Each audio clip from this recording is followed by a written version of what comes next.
জান্নাতীরা শুরু হয়ে যাবে উম্মাদের মতো, প্রভু গো এত সুন্দর তেলাওয়াত জিন্দেগিতে কোনোদিন শুনিনি। আল্লাহ বলবেন থামো, এর চাইতে মধুর তেলাওয়াত শুনবে কি? আল্লাহ এর চাইতে আরো মধুর কণ্ঠস্বর আছে কি? হ্যাঁ, অগ বিশ্ব নবী, অগ প্রধান অতিথি, আমি আল্লাহ আপনার কাছে কোরআন নাজিল করেছিলাম, সেখান থেকে আপনি সূরা ইয়াসিন তেলাওয়াত করুন।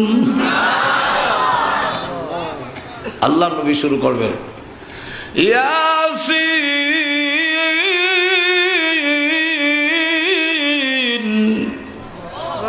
ওয়াল কুরআনিল হাকীম।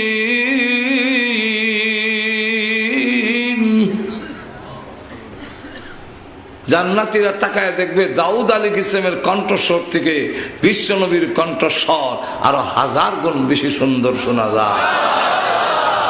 সব একবারে উন্মাদই। আল্লাহ ডাকতে বললেন,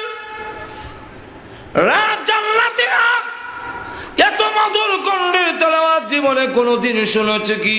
না গো প্রভু, শুনি নাই। এর চাইতে মধুর তেলাওয়াত শোনার ইচ্ছা আছে কি? হ্যাঁ, আরো মজা। হ্যাঁ, আল্লাহ আরো মজা আছে।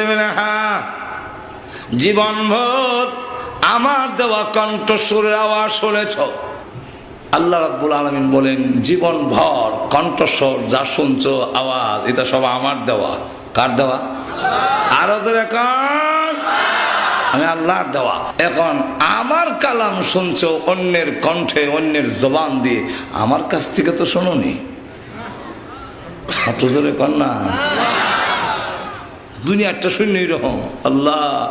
আল্লাহটা যে কিরম হবে এটা বুঝাইবার কোনো ভাষা, হাঁটা ধরে কেন ভাষা। আমেরিকাতে একবার একটা কনফারেন্স হয়েছিল সর্বদলীয়, এই সময় এরশাদ সাহেব ক্ষমতায়, কথা বুঝেন, তখন সর্বদলীয় সব দল